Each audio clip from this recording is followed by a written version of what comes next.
Medina की धरती बहुत पवित्र मानी जाती है। यहाँ के बादशाह को खादी में हरमैन शरीफेन कहा जाता है, यानी इन दो पवित्र जगहों के सेवक। यहाँ झूठ बोलना, चोरी, नशा, गलत काम करना सब कुछ हराम माना जाता है।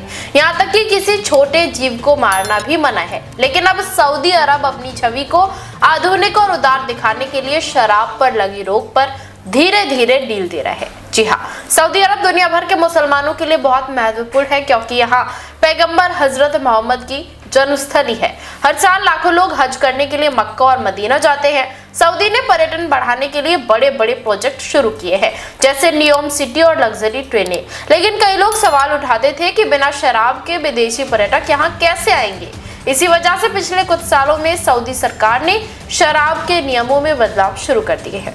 रिपोर्ट्स के मुताबिक सऊदी अब 2 नए शराब स्टोर खोलने जा रहे हैं। पहला स्टोर धरहान को एक बंद परिसर में खुलेगा, जहां सिर्फ गैर मुस्लिम विदेशी कर्मचारी ही शराब खरीद सकेंगे। दूसरा स्टोर जेदा में खुलेगा, जो केवल गैर मुस्लिम डिप्लोमेट्स के लिए होगा। ये दोनों स्टोर 2026 तक शुरू होने की उम्मीदें हैं। सऊदी के इस फैसले का कई देशों में विरोध हो रहा है, क्योंकि पूरी दुनिया में नशे पर रोक लगाने की बात चल रही है। भारत के गुजरात और बिहार जैसे राज्यों में भी शराब पर पूरी तरह प्रतिबंध है। शराब पर सऊदी में 73 साल से बैन क्यों था? इस बारे में कहा जाता है कि 1951 में जेद्दा में एक पार्टी के दौरान शाही खानदान के युवा प्रिंस ने नशे की हालत में एक ब्रिटिश डिप्लोमेट की गोली मारकर हत्या कर दी थी।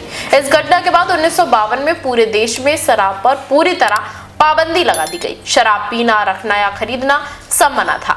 पकड़े जाने पर भारी जुर्माना, जेल और विदेशियों के लिए डिपोर्ट करने जैसे सख्त कानून थे।